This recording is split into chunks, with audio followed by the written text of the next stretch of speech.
The basement door slammed shut above me, plunging me into darkness. I heard the distinct click of the deadbolt sliding into place, followed by my father's heavy footsteps moving away. My name is Emma, and at 23, I never thought I'd find myself locked in my parents' basement like some dark family secret. You'll stay there until you learn your lesson. My mother's voice drifted through the door, cold and unfamiliar. Maybe this will teach you to stop embarrassing this family. My crime? I'd refused to quit my job at the local animal shelter to take the corporate position my father had arranged at his friend's company. It wasn't the first time I'd defied their carefully laid plans for my life, but it was the first time their disappointment had turned to something darker. I fumbled in the darkness for my phone, but it wasn't in my pocket.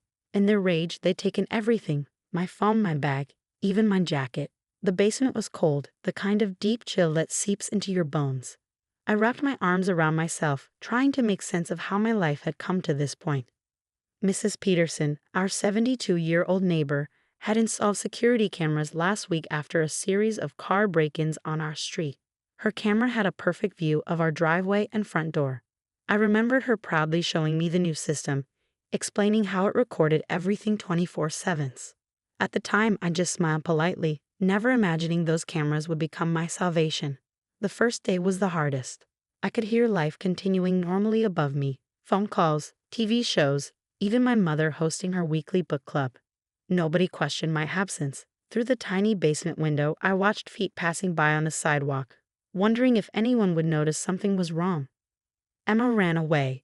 I heard my mother tell someone on the phone, her voice perfectly practiced in concern. "We're so worried. She's been acting out lately. You know how young people can be."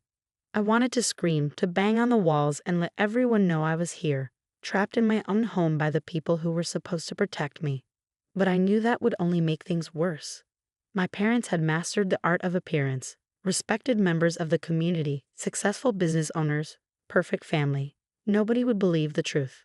The only food I had was what they'd pushed through the cat flap they'd installed in the door: protein bars and bottles of water, like I was some animal they were keeping barely alive. "Until you agree to take the job," my father would say each time, his voice stern through the door. "This is for your own good, Emma. You're throwing your life away at that shelter." By the third day, I was losing track of time. The darkness played tricks on my mind, making hours feel like days. The only constant was Mrs. Peterson's security light that came on every evening, casting a faint glow through the small window. I'd watch that light, holding onto it like a lifeline. What my parents didn't know was that Mrs. Peterson didn't just have cameras. She watched them obsessively. Every morning, she'd review the footage while drinking her coffee, keeping track of the neighborhood's comings and goings. She'd notice that I hadn't left the house, despite my parents' claims. She'd see that no one had come or gone through any door or window. The truth was being recorded, frame by frame. On what I think was the fourth day, I heard Mrs. Peterson's voice through the basement window. "Emma? Are you down there, dear?" Her voice was quiet but clear. My heart leaped into my throat. "Mrs. Peterson." I whispered back, pressing close to the window. "Yes, I'm here. They locked me in." "I know, dear. I've seen everything. The police are on their way. Just hold on a little longer." I slid down the wall, tears streaming down my face. Someone knew. Someone had seen. The carefully constructed facade my parents had built was about to crumble. And for once, I wasn't worried about being the one to break it. I heard sirens in the distance growing closer. Above me, footsteps quickened, voices raised in panic. My father's angry shouts, my mother's shrill protests. Then the sound of the front door being forced open, multiple footsteps entering our perfect family home. The basement. I heard Mrs. Peterson's voice, stronger now. "She's in the basement. I have 4 days of footage showing they never let her out." The deadbolt clicked and light flooded down the stairs. As I shielded my eyes, I saw uniformed officers descending, their flashlights sweeping the darkness. Behind them, I could see my parents being held in a living room, their faces a mix of rage and disbelief. Mrs. Peterson stood at the top of the stairs, her tablet in hand, already showing the footage to another officer. The perfect evidence of my parents' perfect crime, caught by a neighbor's caring eyes. As they helped me up the stairs, my legs shaky from days of confinement, I caught my mother's eye. "How could you?" she hissed. "We're your parents." I straightened mine back, finding strength I didn't know I had. Parents don't lock their children in basements, I said, my voice hoarse but clear.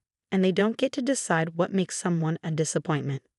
The days following my rescue were a blur of police statements, medical examinations, and concerned social workers. I stayed with Mrs. Peterson, who turned out to be exactly the support system I needed. Her small yellow house, filled with cat figurines and the constant smell of fresh cookies, became my safe haven. You know, she said one morning over tea, I didn't install those cameras because of car break-ins. She patted my hand gently. I've been watching your parents for years. The way they treated you. I knew something wasn't right. I just needed proof. The local news had picked up the story, though they kept my identity private. Prominent business couple arrested for false imprisonment of adult daughter. The headlines were everywhere. My parents' perfect reputation was crumbling, and their friends were scrambling to distance themselves. My father's business partner, the one who'd offered me the job that started this nightmare, publicly denounced them. I had no idea they would go to such lengths, he told reporters. The position was merely a suggestion, not something to imprison someone over. My phone, which the police had retrieved from my parents' bedroom, was flooded with messages. Most were from family members, split between those horrified by what had happened and those who insisted I was overreacting. They were just trying to help you, my aunt wrote. You're destroying the family by pressing charges. I deleted those messages without responding. The animal shelter where I worked became my sanctuary. My boss, Sandra, welcomed me back with open arms and fierce protectiveness. She even promoted me to volunteer coordinator, the position I'd been working toward before everything happened. Your parents called here multiple times while you were away, Sandra told me, choosing her words carefully. They tried to quit on your behalf, said you found a better opportunity. I knew something was wrong. You'd never leave without saying goodbye to the animals. Working with the shelter animals helped me heal. There was something therapeutic about caring for creatures who'd also experienced trauma but still found the strength to trust and love again. I spent extra time with a 3-legged German shepherd named Max, who'd been rescued from an abusive home. We were both survivors, learning to navigate our new realities.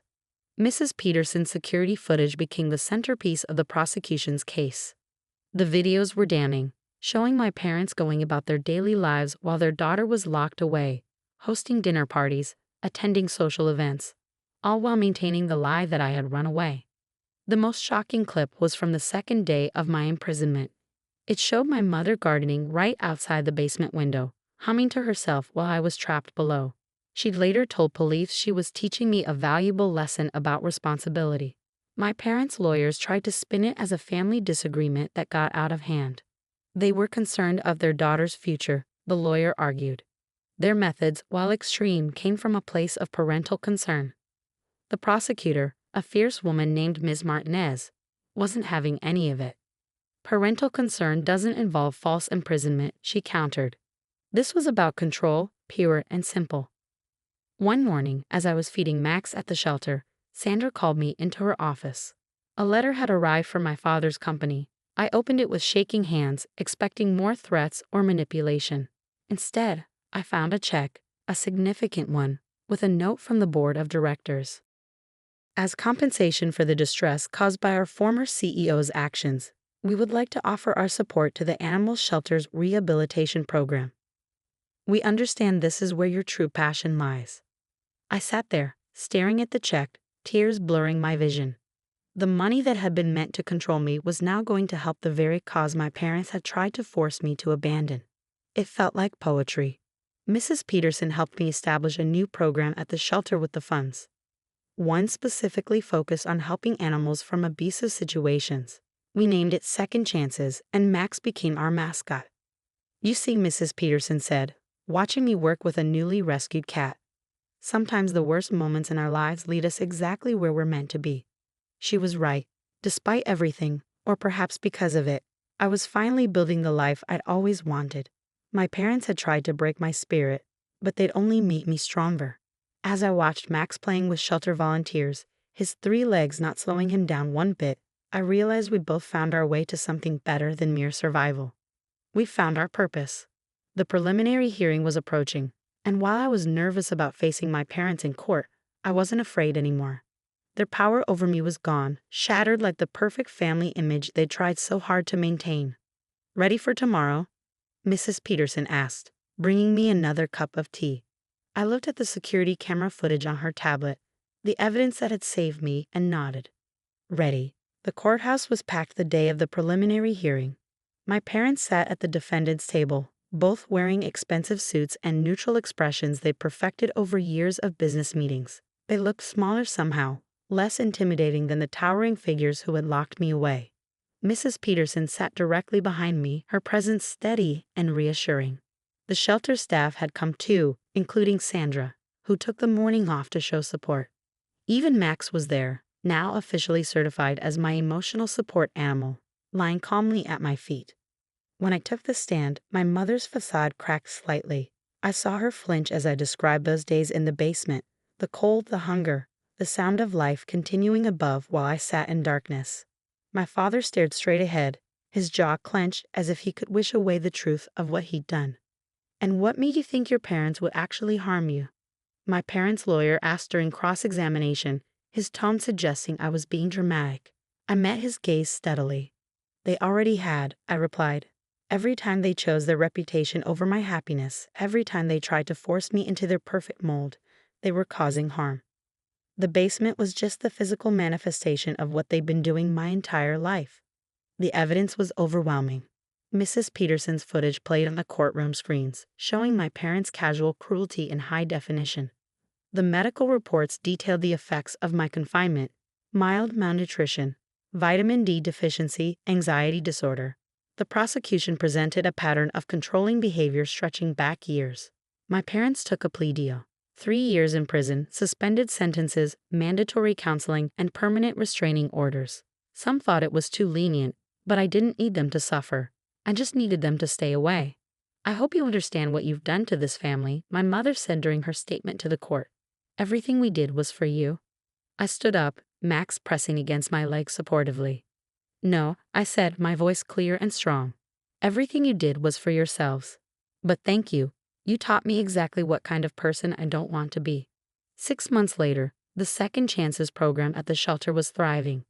We'd helped rehabilitate dozens of animals and found them loving homes. Max had become something of a local celebrity, his story of overcoming abuse inspiring others to adopt special needs pets. Mrs. Peterson had become a regular volunteer, spending her mornings helping socialize nervous animals. "They just need someone to believe in them," she'd say, gently coaxing scared cats out of their shells. "Just like you did." The basement of my parents' house had been converted into a temporary shelter space while they were in prison. Their perfect home, the site of my imprisonment, was now a place of healing and hope. The irony wasn't lost on anyone. 1 year to the day after my rescue, I received a letter from my mother. Her handwriting was shaky, different from her usual precise script. She wrote about her therapy sessions, about finally recognizing the damage she'd done. She asked for forgiveness, not for her sake, she claimed, but so I could find peace. I folded the letter carefully and placed it in a box with the others she'd sent. Maybe someday I'd be ready to read them properly, to consider her words. But not yet. My peace hadn't come from forgiveness. It had come from freedom. That evening, I sat on Mrs. Peterson's porch, watching the sunset while Max played in her garden. The security cameras were still there, now serving their original purpose of neighborhood watch. Sometimes I caught myself looking at them, not with fear, but with gratitude. "You know," Mrs. Peterson said, bringing out her famous cookies, "when I installed those cameras, I never imagined they'd help save someone's life. But I always knew you were meant for more than what they planned for you." I smiled, scratching Max behind his ears. "We all were," I said, watching him navigate the garden confidently on his 3 legs. Sometimes you just need someone to see you, really see you, to find your way out of the dark. The shelter was hosting an adoption event the next day. We'd named it From Darkness to Light, and all the proceeds would go to helping more animals find their second chances. My story had inspired other shelters to start similar programs, creating a network of support for both animals and people escaping abuse. As the sun set, casting long shadows across Mrs. Peterson's garden, I felt a deep sense of peace. My parents had tried to lock away what they saw as my defiance, but they'd actually set me free, free to be who I was meant to be, free to help others find their way out of their own dark places. Max rested his head on my lap, his eyes full of trust and love. We both found our light, our purpose, our family. Not the one we were born into, but the one we chose. The one that chose us back. And that made all the difference.